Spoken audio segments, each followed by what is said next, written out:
Assalamualaikum warahmatullahi wabarakatuh. Selamat malam pemirsa. Tim Liputan Aceh TV kembali hadir menyampaikan informasi terkini dari Tanah Rencong untuk Anda dalam program Seputar Aceh. Bersama saya Afleni, berikut liputannya.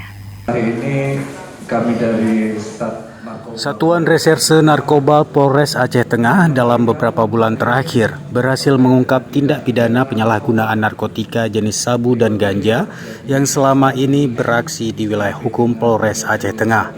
Sebanyak 11 perkara ditangani selama tahun 2025. Sebanyak 5 kasus narkotika jenis sabu dan 6 narkotika jenis ganja dengan melibatkan 17 tersangka dan 1 diantaranya merupakan wanita.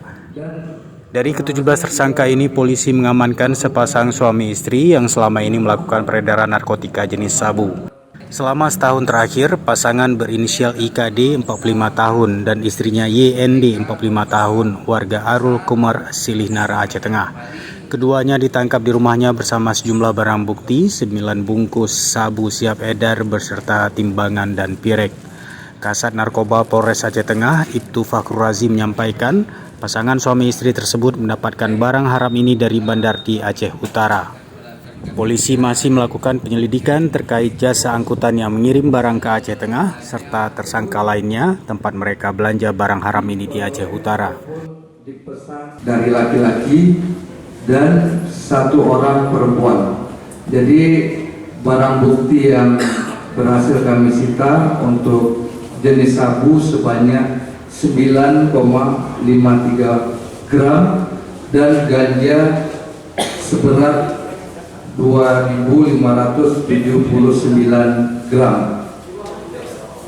Jadi pada kesempatan pagi hari ini kami menyampaikan terkait dengan ada beberapa laporan dari masyarakat terhadap penyalahgunaan narkoba yang terjadi di Desa Al-Kumar. Dari laporan informasi tersebut kami melakukan upaya penyelidikan dan berhasil kita menangkap dan mengungkap pelaku peredaran. Dari Kabupaten Aceh Tengah, Tim Liputan Aceh TV melaporkan.